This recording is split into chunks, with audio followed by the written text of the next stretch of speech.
Up until now, the character team's been working on various things.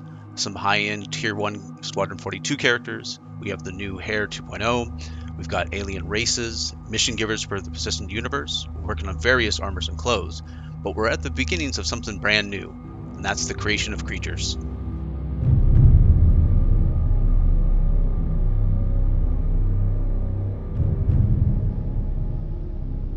When creating creatures in a game, there are many different approaches you could take at the beginning. You could start off doing something simple, for example, like fireflies or little rodents or things that are, fairly simple from an AI perspective. That could be one approach. In the past, we created a Boyd in that same kind of vein. Later on, we started exploring things like the space cows and the space whales. And while those are still going to happen, we are now focused on something that hopefully players and developers alike get a little more excited about, and that would be predator creatures. The first steps of creating predator creatures, where do you get going? For us, we decided to pick some archetypes that gave us at least some sort of direction, and these archetypes are more animal behaviors than they are necessarily visual. But this allowed us just to have some focus rather than just complete blue sky, anything.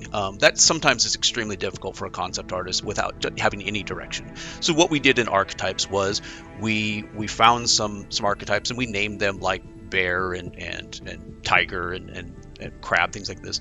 But these are not to say that's what they want to look like necessarily. These are more about what the thing might do. Like a bear, for example, might be content to eat fruit and not bother you unless you messed with it, versus, let's say, a pure carnivore like a tiger that's stealthing up and kills prey, and that's how it lives. So these just gave us a starting point where we could start making initial concepts. And as with any concepts, we're going to make a lot more concepts than we're actually going to make final models of. So after a couple rounds of reviews, we distilled down some of the ideas we were most excited about. From there, we decided to focus first on two different predators from that group. First being a creature that we might encounter in the pyro system. This is a creature that we're terming the pyro crab. So she's kind of a queen of a hive, and we'll have some sort of baby ones that all have some bioluminescence. And one way you might encounter this is the large queen can actually hunker down and sort of disguise herself as a group of rocks, where you might end up walking right up on one and not even know it's there until it actually reveals itself. The second one we wanted to focus on is a creature that you would find on the planet Microtech. Microtech, being a terraformed world, has an appearance more like Earth, where you see pine trees and things like this. So we took a much different approach to the way we designed that creature. This creature we're terming as more of a result of maybe some genetic manipulation of different DNA from Earth creatures. So there are some more familiar elements to this animal. So now you've seen the first two predators that we're going to be pursuing. What's next for us? Well, we're already working on creating a pipeline to make these things a reality in game. What that means is AI, design, animation, and characters will all come together to bring life to these things. We hope you're as excited about these as we are, and hope to show you more soon. In the upcoming Alpha 3.10, several existing locations are getting upgrades that set the stage for future content, whether that's illicit racing and gambling in Grimhex, new missions and commercial opportunities in New Babbage, or revamped derelicts that do more than look great, but also provide shelter from the elements outside.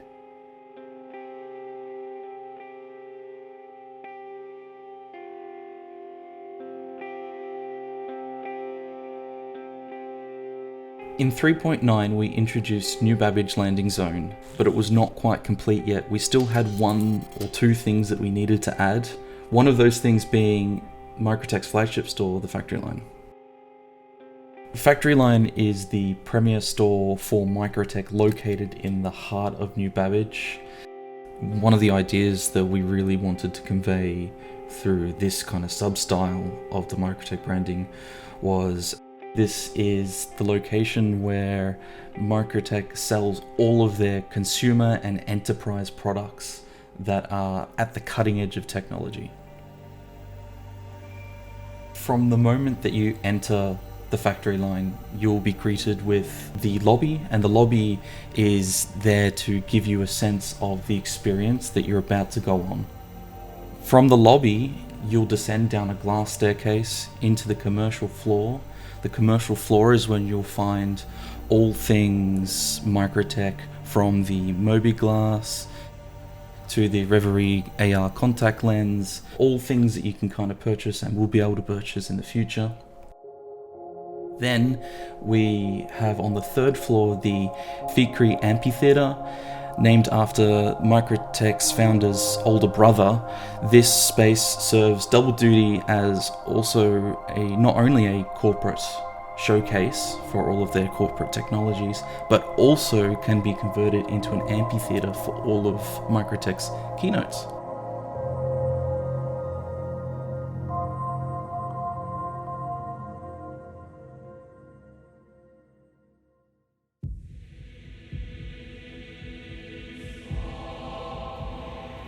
What we wanted to achieve with the team for the derelicts is that when the players do discover them, we wanted to give a sense of story and history to this crash site.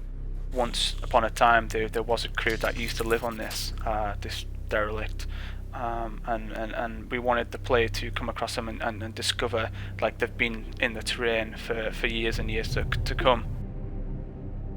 So recently with the Planet VTech 4, the Planet team has updated all of the height maps on the planets and moons. However, that has come into a little bit of an impact because we've had to go and validate all the POIs on the terrain due to the height maps, so they've now become invalid. So we've gone over them. While as we've done that, we've actually had the chance to kind of refresh them, art them up a little bit, and take a little bit of time to give them some love that they needed. One of the cooler things we did with the derelicts is, as a team, we chose to split the interior and exterior of the object containers for the derelicts. This was to help with the play status that came online, so that we're culling the weather inside the derelict. So these are now acting as shelters for the players to get away if it's too hot, if it's too cold, and then we're adding this additional function onto the derelicts, not just as to explore, but as to get an escape from the weather. So we've also turned on the real-time cube maps. This is going to give a much accurate lighting read inside the derelicts, and it's going to give the overall inside of the derelicts a much nicer feel to them. We've also had the opportunity to go back over and give them much needed love. We've been adding these like mud skirt-like rocks around the actual derelicts themselves.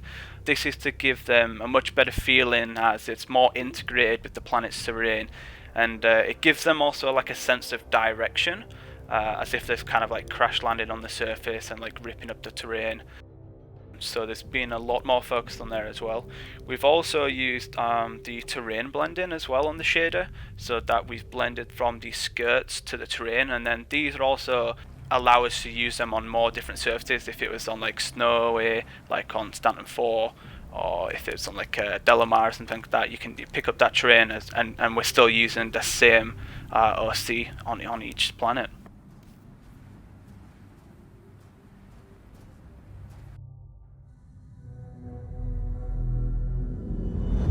There's a lot of things going on in the future of Grimhex that we needed to prepare for.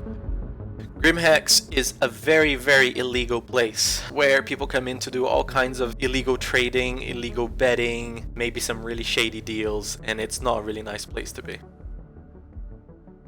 So for the racing kiosk, we knew that these illegal races were going to need a lot of sort of betting and a mission giver and places to watch it from. So what we've done is we've taken one of the sort of more rundown and forgotten areas of Grimhex and kind of updated it to look super nice.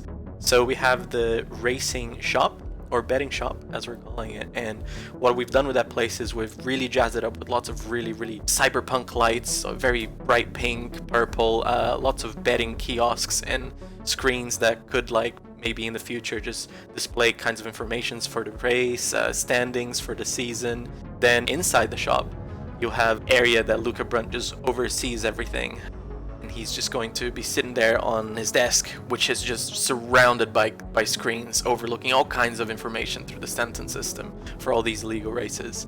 And just outside of his shop you'll see the standings and a bunch of really rickety walkways that we've added where people are going to sit there, watch the races from this huge window that they have in front of them. There's even a little VIP area, places to sell beer, and people are just going to be able to like come in there and sit in this really dingy place and be able to watch these races happening around in the asteroids. And I want them to feel a little bit uncomfortable about it, but know that they gotta come in there to do their business and just bet on the races and make sure that they're not gonna get stabbed in the back. So what did we learn this week? Well, we learned that today's new locations are tomorrow's new opportunities, that the long path to building new pipelines for creature creation will involve several disciplines working together, and that the space crab used to be so tiny and innocent, but clearly, Pyro changes a crustacean. For Inside Star Citizen, I'm Jared Huckabee. Tune in tomorrow to Star Citizen Live as we kick off Alien Week with the lore team, and of course we'll see you right back here next week.